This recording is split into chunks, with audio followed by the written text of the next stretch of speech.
எத்தனை பேர் மேல எங்கய்யா ஆசீர்வாதம் ஆசீர்வாதம்னு கேட்குறோம்.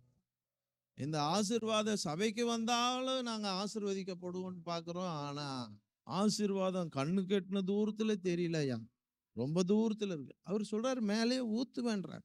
நீ வேணாம் வேணானா கூட மழை எப்படி உன்னை துரத்தின்னு வந்து உன்னை முழுமையாய் நலைக்கிறதோ அப்படிப்பட்டதுதான் தேவனுடைய ஆசீர்வாதம். இந்த இடத்துல நான் சொல்றேன், நான் ஆசீர்வதிக்கப்பட்டிருக்கேன்.